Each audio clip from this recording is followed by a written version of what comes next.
back, you mad Tiger fans. Shannon here again on another episode of Hoops and Football.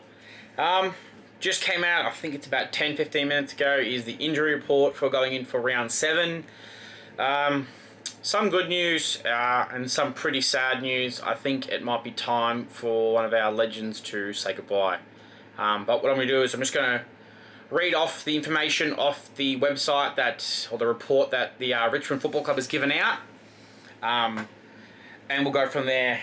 So some is really good. The first one is I think we're all going to be really excited for as well, because it's someone we all as a fan base are pretty excited for. So Judson Clark is now classified as available, which is great because I think he's going to be another player that's going to take a few weeks to get in, but I don't see why he can't get a game. He is a absolute jet. So, but what the report says is I'm really looking forward to this weekend because Judson Clark is going to make his return from his ACL. He'll be available for selection. He's excited to come back, and last couple of weeks he has been wanting to play football. So he'll obviously go through the VFL. I don't see him jumping up straight through into the seniors without having any game time. I would like for them to do maybe what they are doing with Josh Smiley and give him 3 or 4 weeks to prove it, and then obviously Uze believes in the whole selection integrity. You need to prove that they're worthy of coming back and they've earned their spot. So the next one is Ryan Mansell, which is good because I'm pretty sure that's the end of his suspension, so he's also classified as available. Mansell was pretty good last week. He probably could have played but had to sit out because of his suspension. We are hoping he'll have an impact at some level as well this weekend. So that's I think he'll probably go in this week. The next person who I will speak about, he will go out. He's not going to be playing. Who was in the side for the great win against Gold Coast. I think you might just bring him straight in, and that's just a one change because it's hard to drop players after a win like that. So the other one was Samson Ryan is out for 2 to 3 weeks with a foot injury. Obviously, most of us were pretty disappointed with his effort on the weekend, and we want better from a player like that who's meant to be a future ruckman. But yeah, so Samson Ryan has come out of the game with a bit of foot complaint, a foot fasciitis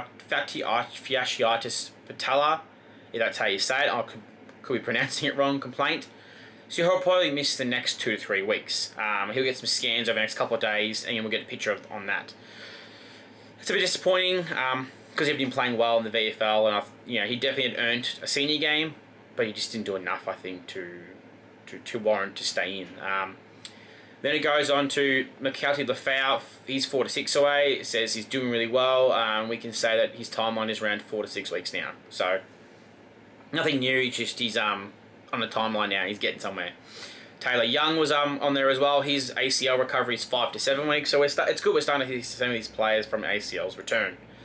Taylor Young is doing well at the moment. He's probably 5 to 7 weeks away from his returning.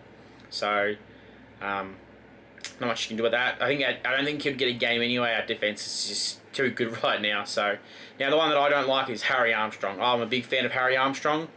There's no real progress on Harry to talk about. Like we said a week ago, he'll take 12 weeks.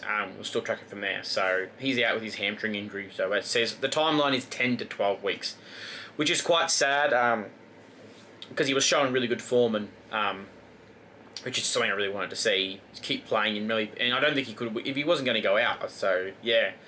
Now the one I think we'll have to really talk about is Dion Prestia.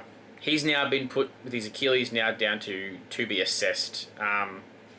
That's not good news because it started at the start of the year 4 to 6 weeks. So now we're at round 6 and it was still 4 to 6 weeks. So that's not the progress we all want as a player. Because he is a star when he's in that midfield. So I think it might be time, in my personal opinion, I think it's time for him to put his hand up and stay on maybe as a coach, because I know the reports are he wants to be a coach and he loves it. So I think it's time for him to hang up the boots, because the report is saying, unfortunately, Dion isn't as progressing, as well as we liked. So it's hard to put a time frame on him at the moment. That's just coming from Serple.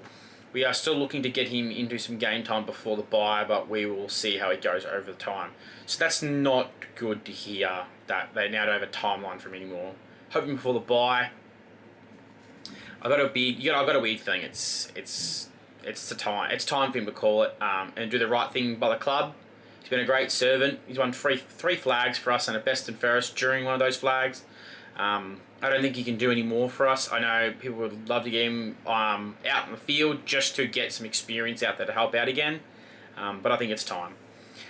And then the last two plays are Taj Hott and Josh Gibkiss, two players that I really can't wait. Maybe looking until next year, I probably might get I know they're all talking about after the bye, but I think maybe you give them a full, nearly the whole year off, because it should be a bit closer than most of the other players, I believe. They're progressing pretty similar to last week, so I don't have a real update on them, but I have information on that. I'll bring it out. So, yeah, some good news and some pretty sad news. So, alright guys, that's it for this episode. If you could, just please leave a like and a comment. And if you would like to subscribe, it really helps the channel. And I'll see you guys next time. See ya and stay safe.